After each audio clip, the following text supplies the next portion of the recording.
Thank you. So the next topic is, I guess, former Kerr's Trailer Park. Just, I guess, was asked to provide a summary of that.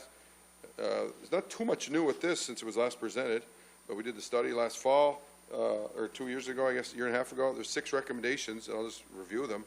The first one was to, work with the park's owners and protect the drinking water supply. We really haven't moved that one any forward, really, yet. We haven't talked to the province yet on that or the park's owners. There was no cost with that. It's just a matter of some government regulations. The second one was approve the park's drainage. We've asked for money in the capital budget. The council approved half the money, so we'll be doing some work on that this summer. The third recommendation was install some sanitary sewer collection and decommission the lagoon. The fourth one was fix the roads. The fifth one was what to do with the water supply. And the sixth one, possible expansion. Just to get into them a little more, the first one talked a little bit about, how to, try to use some legislation, I guess, to help protect drinking water. So we'll get into that here over the next year. Review that with the province and the park's owners.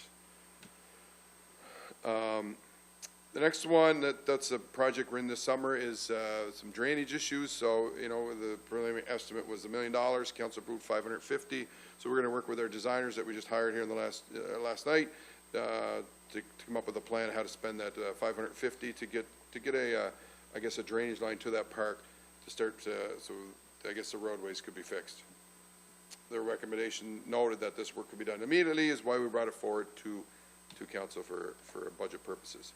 The third recommendation is where it gets complicated, is to install a new sanitary sewer collection system and decommission the lagoon. It costs $2 million.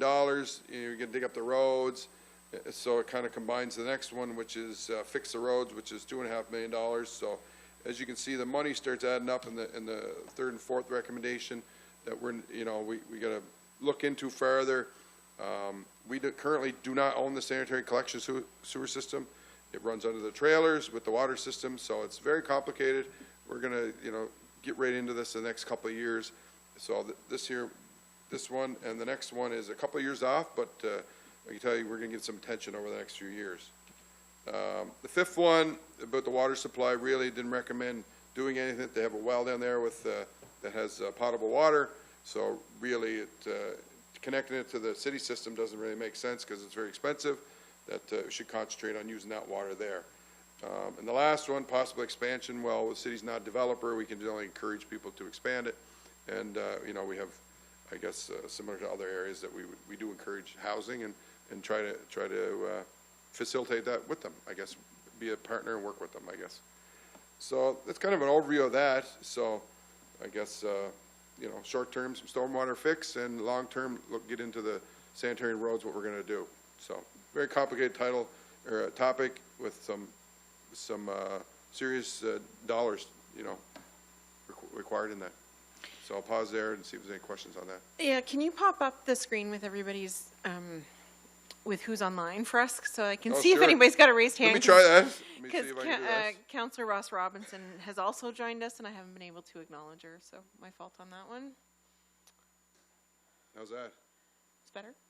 There we go. Okay, sorry. My apologies. No, that's okay. It just helps us to be able to make sure everybody has an opportunity to ask questions. Questions or comments?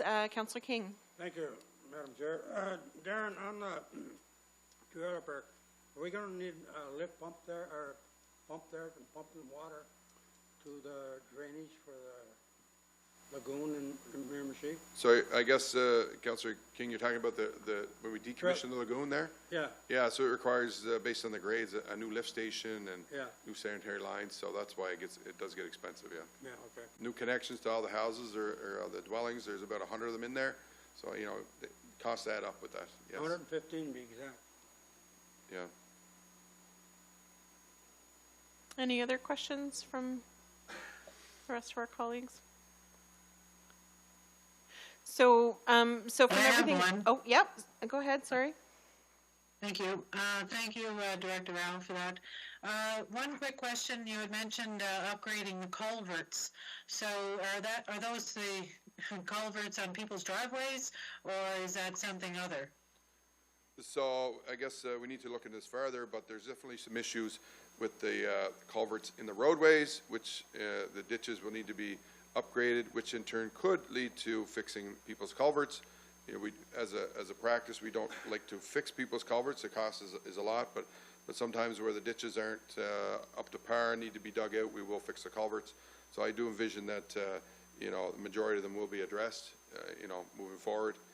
There's not enough money this year's budget, you know, but it was cut in half, but moving forward, yeah, we'll have to do something there. Okay, thank you. And one follow-up, if I may? Yes. So when this process starts, or this project starts, you mentioned that you're going to be in contact with the owners, like the owners of the park, I presume, but is there going to be communication with the residents, like direct communication with the residents, so that they don't have to depend on the park owner to relay that information? The only reason I ask is that I get more calls from this area than probably any other area in the city. Yeah, so I guess once we work with our designers and based on the money, how much we can do, we can communicate that to the park via a letter or something. We'll review our communication strategy. It's expected that this year's work really won't impact anybody, where it's a storm sewer kind of outside, beside the park, I guess, coming to them. But we can send an update once we get some more finalized plans moving forward.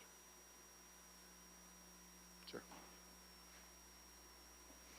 Thank you. Anything else online?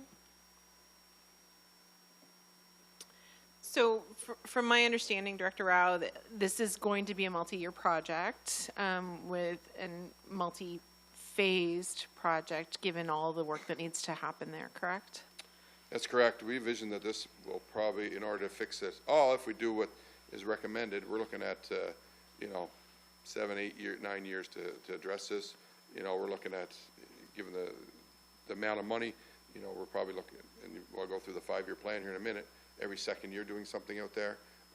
It's just a large amount of money. You know, we do have problems, you know, in other areas of the city, so it makes it, it's challenging, I guess. Yeah, and it's been on the radar for a while, right? Yeah. So it's not an easy fix. It's a long term, and lots of decisions to be made in the next few years, I guess, is a summary. Okay. So, thank you. Thank you. So the next thing was kind of